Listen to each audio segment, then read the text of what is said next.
I'll try to make this fast. I came back to look for my goose feather I lost. Here's where we slid. Here's where we slid. I can't do anything in video mode, sorry guys. Here's the turn we took, still not sure of the speed. I gotta go back. Here's some knobby and metal marks. Desiree and I were coming down after a nice peaceful ride up here on the little dirt road that goes down 4 miles, 8 miles actually, from the peak up here in Olympic Park. And just cruising, a nice series of S's up there, you can see, just beautiful. And it wasn't really railing, but I'm always kind of railing, but for me I was just cruising at a brisk pace and came into this guy. I'm still not all the way up, but came into this guy carrying too much speed. I'll tell you in a minute how fast I was doing, but at least 50 at this point probably. And it doesn't look real bad.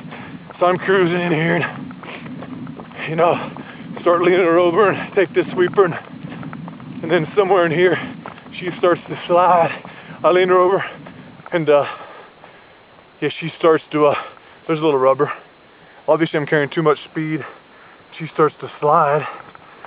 And she just low sides, man, way too much speed. Here's some metal.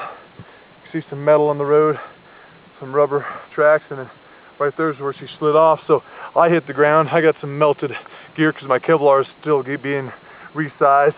I slide and kind of paraquat whoop, onto my left side and slide sideways. And then I spin, and I'm looking ahead, and I'm watching her. I watch her go off of this. She's still got to be doing all of 35, if not 40, 50, I don't know. And she slides off this, whoop. She reverses, there's more metal. There's big knobby tracks, little knobby tracks. So she spins them backwards here and just goes whoop, right off of this. And these hillsides are steep, as you can see. There you go, there's the idea of the embankment we're talking about. So she slides off this, clears that little tree right there you see, clears that, maybe nips that old stump down there and lands against those trees right there's the big one, and then those little ones she just cuckoo, and I slide into the dirt about here. Is where I stop sliding. Yeah, there's my foot mark. Boop. I slide to here and watch her hit the trees, and I'm thinking, man, trips over, you know. I'm okay, but she's totaled, you know. I'm done. I'm gonna have to have her hauled, have Wayne come from Lewiston, gonna have to haul her and ship her home in pieces and cancel the big dog and all my other rallies and blah blah blah, you know.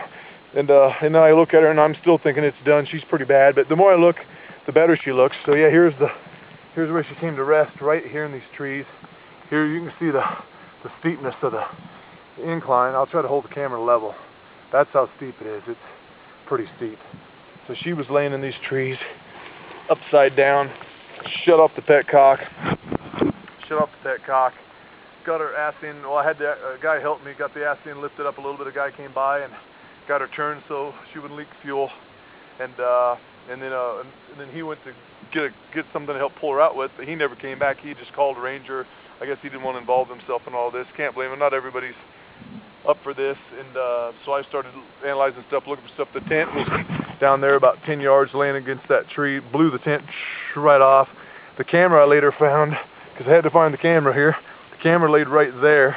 That's about 12 yards over there, about 10 yards away. The camera laid there, and everything else was still here, and she was pretty broke up. But anyway, I started pulling all off the hard cases and all those, you know, the panniers and everything to lighten her up. This cool dude and his wife just married 14 days. I'm at mile marker 14. I was married on the 14th as well.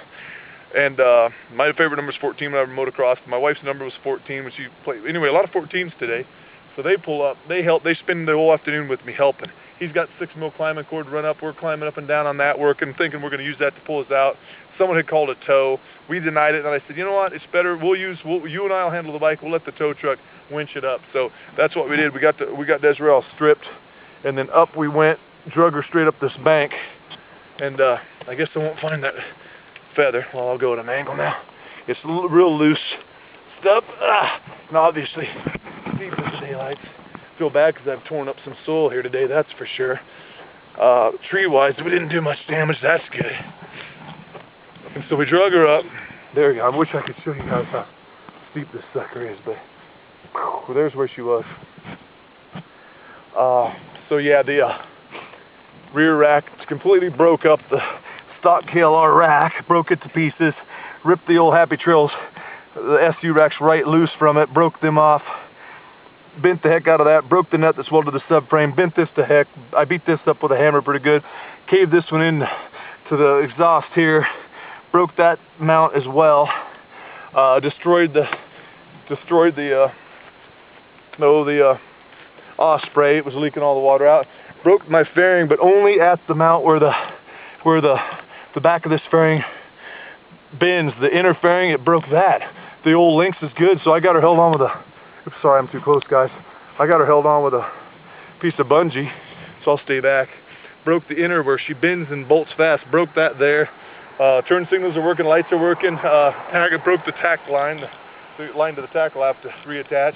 So at this point, all I think I need is the factory KLR mount rack, a new set of SU racks. The Pelican case survived. The interesting thing I'll show you guys later in pictures, it tore the bolts that bolt the upper Pelican case to the SU rack in this particular rack. It moved. Those bolt holes were torn 2.5 inches. So you can see where the old original holes are in the Pelican case, and then there's these weird shaped lines to another set of holes. The bolts actually tore through the Pelican material and then stopped 2.5 inches away. Incredible, the strength of a Pelican, that it just pulled that bolt through it.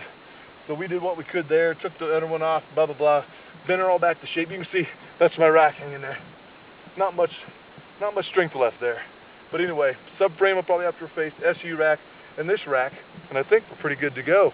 I'll do more research when I get back to Wayne's in Idaho, but we lucked out. Huge. There again, not pushing it. Obviously pushing it too much though, because I carry too much speed for this. But you've always got to be on your game, because like I said, I wasn't railing. Going up I railed, you know, signaling, passing cars, you know, doing what I do. Coming down, I wasn't railing that hard, really, but there's the skid marks. Obviously too hard, because this could have been bad. You know, like I said, she flew up this steep thing into the trees. I stopped here, but man, I could have been in the trees and all busted up, and she could have been totally destroyed. If she hit those trees differently, we're talking destroyed forks, frame, engine, tank. I mean, the left side of the tank, yeah, the old glove was all chewed up. The left side of the tank, the wing that hangs down over the radiator, was bent out about like that. I couldn't believe it, and it came back now. No leaking fuel. She fired up in less than 2 full rotations. Wow, when I got her back up, not even flooded. I mean, but it could have been totally end of trip, and in some cases, end of life. As we were going down, me and the great guy, Spencer, and his wife, Noelle, two of the most beautiful people I've ever met, both outer and inner beauty, amazing. I was mesmerized by Noelle's beauty in and out, and then Spencer as well. What a cool cat. I got to tell you guys a story about him and motorcycles later, but what was my point? I got distracted now, didn't I? It could have just been a game changer, life changer, as it always is. So we're going down, an ambulance and 3 a policeman, I think, maybe, and 2 rangers are coming up with lights flashing, sirens going. A couple had hit some dirt and went down a gravel on a cruiser. Probably they were riding 2 up, and you never know. You know, like things like this happen so fast that I'm always on that little bit of an edge, enjoying life, you know. But you got to be careful.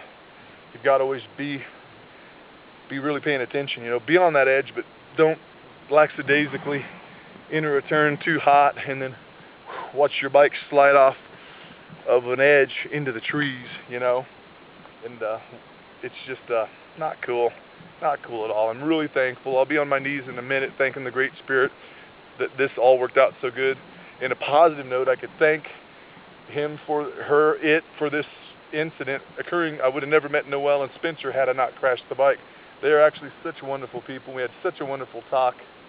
Filled her soul. She was a little hungry for something. They're on their honeymoon right now. That talking with me and him and the entity. It's like the 3 of us coming together created like a genie, so to speak, another energy force that wasn't just me, him, or her, but it was us combined. It's this magic that happens. You'll find that, and if you think back, you've experienced it when you're with people that are positive and think a little bit like you. You'll create this phenomena, so to speak, and anything can be done and anything's possible. It's beautiful. Now, with the wrong person around, you can create a sinkhole of energy and just deplete the whole thing. But in this case, it created creativity and spontaneity and creative thoughts and how we're going to deal with this situation and whatnot, and then just this beautiful discussion on life and spirit and people and motorcycles, and and everything. So really, really, really cool when that happened. So I'm glad that it did. And of course, it's another lesson for me, because this could have been worse. Could have been a guardrail here. I could have been just cheese grated, or a line of trees right here closer. I could have been just broken all to pieces, and Desiree could have been broken all to pieces. So many things could have went wrong in so many ways, but they didn't. So yeah, I'm going to learn from this, as everything that you should, and we're going to keep the ride going. Going to go to Lewiston, rebuild what we have to, and continue, make it to the Big Dog and the other rallies, and keep spreading the love, you know. And I vowed no crashing on this ride. I've only had a couple low-speed dirt get-offs, which is expectable. This is what I was looking not to do. I didn't even expect this. Like I said, I wasn't pushing it like I normally do when I have big crashes. This just like, whoosh, oh, I went back to look for sand and grit because I went down so quick and low-sided. I thought perhaps, I didn't know. I'm like, really? You know, but just a case of carrying too much speed. So a lesson to myself, you don't want to crash full, pay more attention, you know. Don't be pushing it. Don't, just pay attention. So anyway, got all these beautiful flowers around here, little purple guys, white ones, orange ones, you name it, the Olympics shooting out, just all kinds of beauty up in here. Very nice. Over here even, I mean, wherever you look, it's beautiful. Anyway, Jet and Jim out. Things are looking pretty good. It's another beautiful day, and we're still in this body to experience it and continue on and see what else we can come across. Peace from Desiree and Jim. We're out.